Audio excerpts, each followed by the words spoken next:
నమస్కారాలు తెలియజేస్తూ మరి గత ప్రభుత్వం చేసినటువంటి పనులు ఏవైతున్నాయో అవన్నీ మన అందరికీ తెలుసు.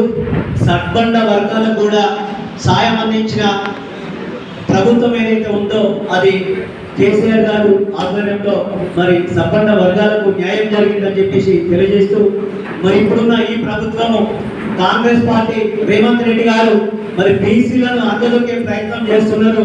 అడుగు అడుగున బీసీ అనే పదం లేకుండా కేసీఆర్ గారు అనే ఆనవాళ్ళు లేకుండా చేయాలని చూస్తే ఒకటే చెప్తున్నాము, మీకు రాబోయే రోజుల్లో బీసీ నాయకులందరూ బీసీ బిడ్డలందరూ కూడా తగిన బుద్ధి చెప్తారని చెప్పేసి తెలియజేస్తూ మరి ముఖ్యంగా ఇంతకుముందు అన్నపూర్ణ పథకం అనేది ఉండే అక్కడక్కడ నిరుపేదలు ఎవరైతే ఉన్నారో వాళ్ళందరికీ భోజనం పెట్టే కార్యక్రమం ఒక మంచి కార్యక్రమం ఉండే.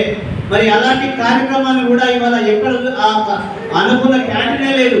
కేసీఆర్ గారు ఏదైతే పెట్టినో పథకాలు అవన్నీ వద్దు అని చెప్పేసి నీ మనసులో బలంగా నాటుకున్నావు. అది ఇది ఇంతటి ఘోరం ఎక్కడ ఉండదు.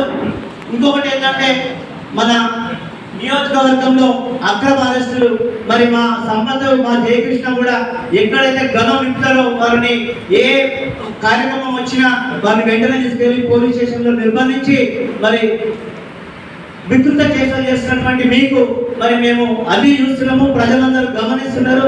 మా యొక్క బీసీ బిడ్డలు ఎవరైతే ఉన్నారో మాకు దక్కాల్సిన 42% ఏదైతే ఉన్నారో మాకు దక్కే విధంగా దక్కేంత వరకు మా పోరాటం ఉధృతం చేస్తామని చెప్పేసి తెలియజేస్తూ ఇంకొక విషయం ఏంటంటే ఇప్పుడు ఇంకొక 2-3 సంవత్సరాలు అయితే నువ్వు దిగిపోతావు, ఈ రాసి పెట్టుకో.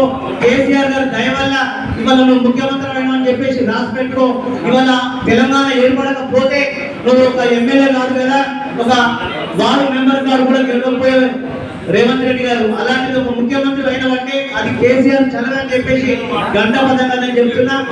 ఇప్పటికైనా బుద్ధి తెచ్చుకొని బీసీ బహుజన బిడ్డలకు రావాల్సిన వాటా ఏదైతున్నారో నువ్వు ఖచ్చితంగా నువ్వు పాస్ చేసి మా అందరికీ న్యాయంగా ఇచ్చేందుకు నువ్వు ముందుకు రావాలని చెప్పేసి కోరుకుంటూ ఈ అవకాశం ఇచ్చిన మీ అందరికీ పాత్రికేయ మిత్రులకు బీసీ నాయకులకు ఇక్కడ విచ్చేసిన అందరికీ పేరు పేరున ధన్యవాదాలు తెలియజేసుకుంటూ సెలవు తీసుకుంటున్నా.